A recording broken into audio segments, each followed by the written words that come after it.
चलेंगे देखने। बिल्कुल। मैं तो मम्मी अभी बताएंगे यार, क्या इंसान है भाई। जब हो रहा है बागेश्वर धाम सरकार की जय हो। जय हो।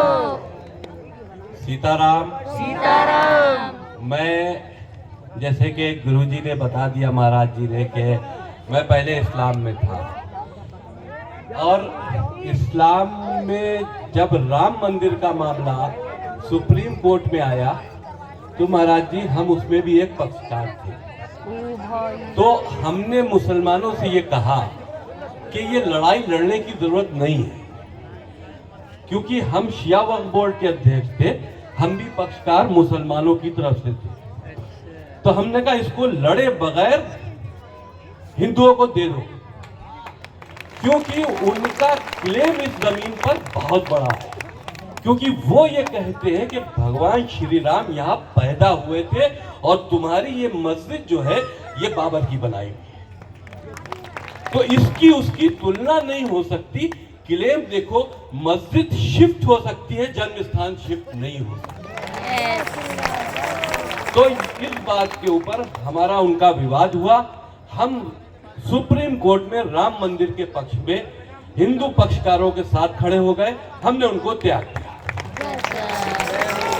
और हमने उनको त्यागा भी। राम की जन्मभूमि एक फिल्म भी बनाई और उसके बाद फिर हमने इस्लाम को भी त्याग दिया,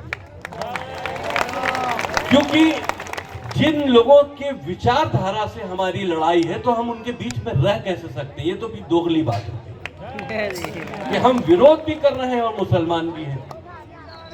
तो फिर मैंने सनातन धर्म, क्योंकि हमेशा से मैं बचपने की एक बात बता दूं कि जब मैं स्कूल से आता था, एक पेड़ के नीचे कुछ मूर्तियां रखी होती थी, मैं चुरा के ले आता था। तो बाद में मुझे घर से डांट पड़ती थी और फिर वापस उस पेड़ के नीचे रखी जाती थी। तो मैं शुरू से ही सनातन के बारे में इतना जानता था कि दुनिया में सनातनी एक ऐसा धर्म है जो हमेशा से था और हमेशा रहेगा जब तक ये पृथ्वी है।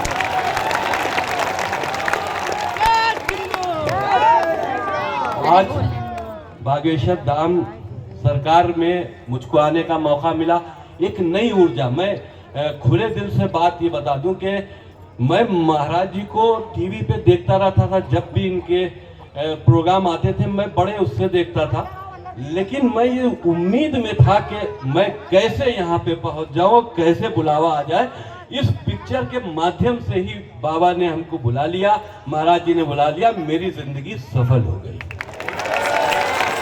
क्योंकि जब मैं इस्लाम में भी था तब भी एक लड़ाई का एक माहौल था, हमेशा विचारधारा से मेरी लड़ाई थी और मेरे ऊपर 5 करोड़ गर्दन काटने का इनाम भी महाराज जी मुसलमानों ने रखा। उसके बाद भी मैं डरा नहीं, उनकी विचारधारा से लड़ता रहा। ये बात कहता रहा कि काफिर कहकर किसी को मारना गुनाह है। ये तुम जो कहते हो किसी को, गैर मुसलमानों को काफिर और उनके लिए कत्ल का फतवा देते हो, ये इस्लाम नहीं है। तो फिर राम की जन्मभूमि बनाई। फिर मैंने एक हेल्पलेस पिक्चर भी बनाई थी महाराज जी, जो पाकिस्तान में कन्वर्जन होता है हिंदुओं का, उसके ऊपर एक लड़की के ऊपर आधारित एक फिल्म थी कि लड़की चाहती थी कि हम हिंदुस्तान आ जाएं और हिंदुस्तान में वो प्रेग्नेंट थी और वो अपने बच्चे को हिंदुस्तान में जन्म दे, और उसके बाद वो आ नहीं पाई, बॉर्डर में मारी गई और बच्चा एलओसी पे पैदा। ये एक कहानी थी, मैंने इसको बनाया था। अब जो फिल्म है वो फिल्म नहीं है, ये एक मिशन है, the diary of West Bengal. ये मैंने बहुत बहुत बुरी बुरी ऐसी स्टोरियां हमने पढ़ी जो सनातन धर्म के साथ में जिस तरह से भी हो रहा है, चाहे हमारे शास्त्रों में, वेदों में बदलाव किया जा रहा है एक मिशन के तहत कि उनको झुठलाया जा सके। हमारी हिंदू बेटियों के साथ, महिलाओं के साथ में सामूहिक उनका उत्पीड़न हो रहा है, जिस तरह से हिंदुओं का कत्ल हो रहा है। अभी जैसे कि बांग्लादेश में हुआ, हमारी फिल्म बांग्लादेश से ही महाराज शुरू होती है। बांग्लादेश में एक हिंदू को काफिर कहकर कत्ल किया गया उसमें से एक बच्ची निकलकर हिंदुस्तान आई, उसकी वो पूरी कहानी है, सच्ची घटना है। और वहाँ पर रोहिंग्यास, वहाँ पर जो हुकूमत इस वक्त है, जो पॉलिटिकल पार्टी है, उनके गुंडे या रोहिंग्यास, वहाँ आबादी क्योंकि मुसलमानों की बढ़ती महाराजी जा रही है, इसलिए हिंदू वहां से भाग, ये भयभीत हो रहा है। ये हर जगह का है मामला, कश्मीर में भी। कश्मीर एकदम से, कश्मीर में एकाएक ही दिन जिहाद का ऐलान हुआ और हिंदुओं का कत्लेआम हो गया। आज भी वही चीज हो रही है बंगाल में। पश्चिम बंगाल में मुसलमानों की आबादी धीरे धीरे बढ़ रही है और जहां जहां मुसलमानों की आबादी बढ़ रही है, हिंदू वहां से भागने को मजबूर हो रहा है।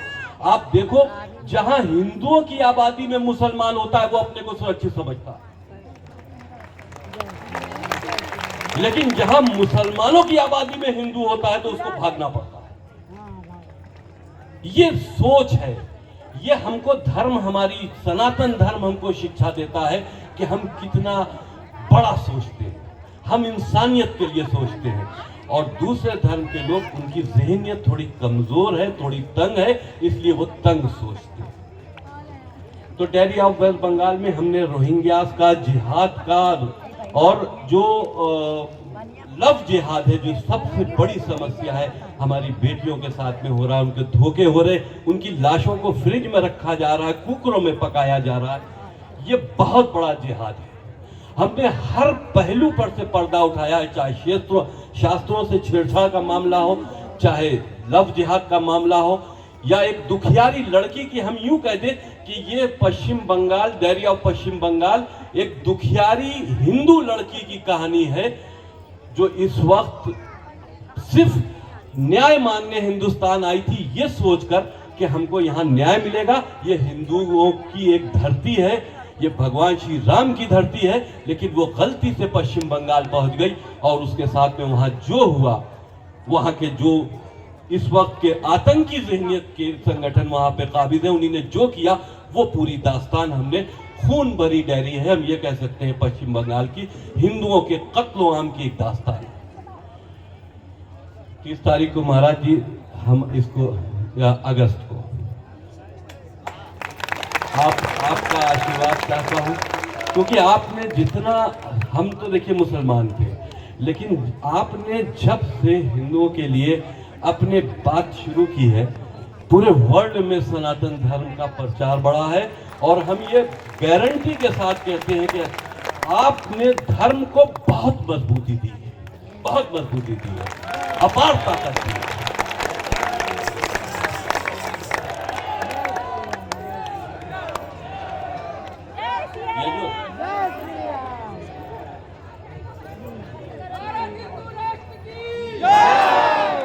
ये हमारी फिल्म के लीड हीरो हैं, इसे मैंने देखा है कहीं, हमारी फिल्म के लीड हीरो हैं, यजुर मारवा इनका नाम है।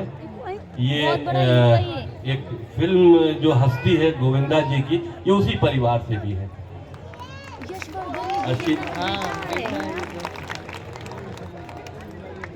ये हिंदू लड़की का किरदार निभाने वाली वो हिंदू लड़की है जिसने अपने एक ऐसी किरदार निभाया है कि जिसकी मिसाल फिल्म देखकर आपको एहसास होगा कि इसने वाकई फिल्म की शूटिंग के दौरान ये लड़की रोती भी, ऐसी स्टोरी ये शूट कर रही थी कि खुद रोती।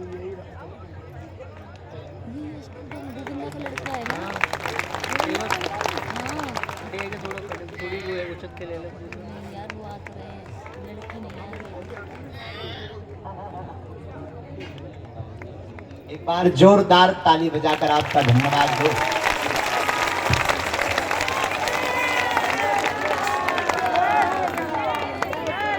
तालियां हमने आपकी इसलिए बजवाई हैं कि इन्होंने इस्लाम में ही जन्म लिया, और इस्लाम को छोड़कर, जिसमें जन्म लिया उसको छोड़कर सनातन धर्म में जब पुनर्जन्म लिया, तो ये मान लीजिए सनातन धर्म कितना बड़ा है, इसकी शाखाएं कितनी विशाल हैं। निश्चित रूप से ये हम सबको जगाने के लिए ही बात कर रहे हैं। तो अब हिंदुओं को जागना है, भागना नहीं है, और हमको अब बांग्लादेश और पश्चिम बंगाल की तरह हिंदुओं को अब भागना नहीं है, जहां है वहीं जागना है। एक बार जोरदार ताली बजा करके इनको धन्यवाद दीजिएगा। उन्होंने इतना बड़ा सीना बनाया तो 5 करोड़ का इनाम उनका ज्यों का त्यों बैंक में ही रखा है, वो ये जिंदा है। बालाजी से प्रार्थना करो ये ऐसे ही उनकी ठटरी बारते रहें और आप चिंता ना करो। हम भी हिंदुओं को जगाने के लिए हम आपको भी कहेंगे, एक दिन आपको भी आना। 21 नवंबर से 30 नवंबर तक बागेश्वर धाम से ओरछा तक हम गांव-गांव में कई लाख हिंदुओं के साथ पैदल यात्रा कर रहे हैं। एक दिन तुम भी आओ हीरो, खुश रहो, मुस्कुरा। आप प्यारे बेटा, बैठ। धन्यवाद। हाँ जी, दे रहे हम अभी।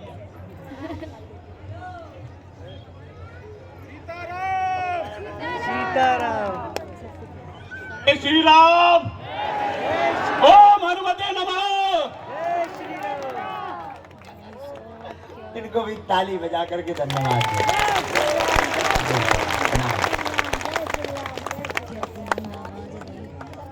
अच्छा, बहुत बहुत धन्यवाद।